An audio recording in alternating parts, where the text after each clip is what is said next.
انا منار الكيال هقدم معاكم وصفات سهله وسريعه. عشان ما اطولش عليكم الفيديو نخش في الموضوع على طول. تنسوش لو عجبكم الفيديو تعملوني بلايك واشتركوا معايا في القناه، ده شيء هيساعدني جدا. غدانا ايه النهارده بقى؟ الفيليه. الفيليه المقلي لا يعلى عليه. اللون بتاعه حلو قوي، ذهبي من بره ومن جوه طري وشارب التتبيله وحلو قوي ومستوي وجميل. غدا سهل كده وسريع وكله يحبه ان شاء الله. تقدميه بقى مع عيش بلدي، سلطة طحينة، سلطة بلدي، جرجير، فلفل حامي، رز صيادية، بأي شكل هو كده كده هيتاكل. زي ما انتم شايفين لونه جميل وفعلا حلو قوي. جميل جميل.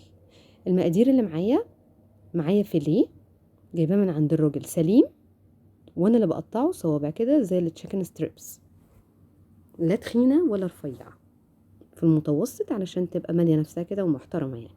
ومعايا توم، ملح وفلفل وكزبرة وكمون، خل، فلفلتين ودقيق طبعا. هقطع الفلفل واحط التوم، بعد كده احط التوابل بتاعتي ملح وفلفل وكزبرة وكمون، واحط حبة خل. طبعا الفيليه بتاعي نضيف ومغسول. هضرب كل المكونات مع بعض زي ما انتم شايفين كده. هجيب طبق انزل عليه بالفيليه، وبعد كده اقوم جايبه التتبيله اللي احنا لسه ضاربينها مع بعض هنزل عليه وكده خلاص يتبل، ولا اسهل والله. واقوم قافلاه ومدخله التلاجة.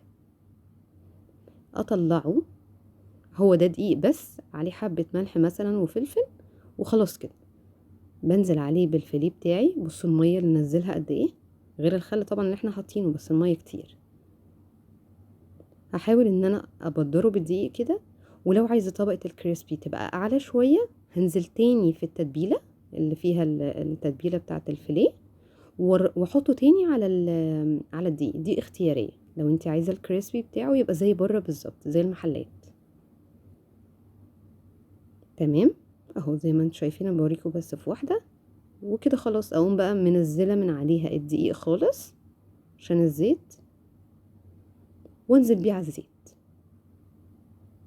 بصوا بوريكم كل ما ترجيه اكتر كل ما يعمل طبقه الكريسبي اللي انتم شايفينها دي. نزلته في الزيت حامي، مش بقلبه على طول، بستنى شويه يمسك نفسه زي ما انتم شايفين كده. وبعدين اقوم مقدماه. يا رب تكون الاكله خفيفه عليكم والغدا سهل النهارده ويكون عجبكم. اتمنى تجربوه. مع السلامه.